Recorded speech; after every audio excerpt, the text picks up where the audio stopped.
36 லட்சம் ஆண்டுகள்ல வெளியே தெரியாத இந்த எந்த விஷயத்திலும் மனிதன் தப்பி பிழைக்கலன்னா டைனோசரஸ்க்கு இதை விட கை கால்லாம் பெருசு. அது அழிந்தது, மனிதன் தப்பித்தான். ஒரே வித்தியாசம் என்ன தெரியுமா?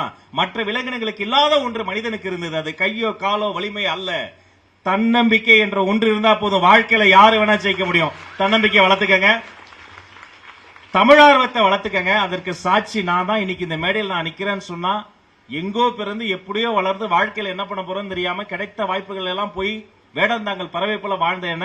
இன்னைக்கு இங்க வந்து மாண்புமிகு அமைச்சரா நிக்கிறேன்னு சொன்னா அதற்கு என்னை போன்ற ஏழை எளிய மக்களையும் எளியோரையும் கைப்பிடித்து தூக்கி விடுகிற மாண்புமிகு முதலமைச்சர் அண்ணன் சி ஜோசப் விஜய் என்ற ஒரு மாமனிதர் என் தமிழார்வம் கண்டுதான் என்னை கைப்பிடித்து தூக்கி விட்டார். மூணாவது என்ன தெரியுமா? அது தலைமைத்துவ ஆளுமை, லீடர்ஷிப் குவாலிட்டி. இன்று மேடையில் வைத்த அன்பு சகோதரர் ஹானரபிள் மினிஸ்டர் அவர்களுக்கு நான் ஒரு புத்தகம் பரிசளித்திருக்கிறேன். அது என்ன தெரியுமா? The greatest speeches of world. உலகத்தை உலுக்கிய உரைகள். ஒரு உரை என்ன பண்ணும்? உலகத்தையே உலுக்கிறோம். அந்த உரையை கேட்டு உலகத்துல புரட்சி நடக்கும். அந்த உரையை கேட்டு உலகத்துல சுதந்திர தாகம் வரும். அந்த உரையை கேட்டு உலகத்துல பல பேருக்கு கண்ணீர் வரும். அப்படி ஒரு உரை உலகத்தையே மாத்தும். ஏன் அந்த உரையை எழுதுனது இலக்கியபூர்வமா? இல்லை, எங்கோ இங்கிலாந்துல பேசினது, ஆபிரகாம் லிங்கன் பேசினது இங்க இருக்கிற தமிழ்நாட்டில் இருக்க எனக்கு உழுக்குதே.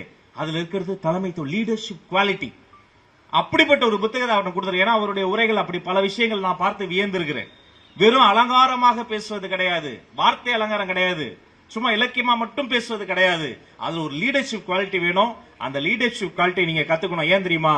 இனி அடுத்து வரக்கூடிய விழாக்கள்ல நாங்க மேல இருந்து நீங்க கீழ இருந்து போதும், நீங்க மேல வந்து பேசணும். அதையெல்லாம் நாங்க பார்த்து ரசிக்கணும். நீங்க சீஃப் கெஸ்டா வரக்கூடிய அளவுக்கு நீங்க உங்களுடைய லீடர்ஷிப் குவாலிட்டி வளர்த்துக்கணும் சொல்லி உங்கள் அத்தனை பேருக்கும் நல்லதே நடக்கட்டும், நலமே சொல்லட்டும் என்று வாழ்த்தி விடைபெற்று செல்வது உங்கள் அன்பு சகோதரன் ராஜ்மோகன்.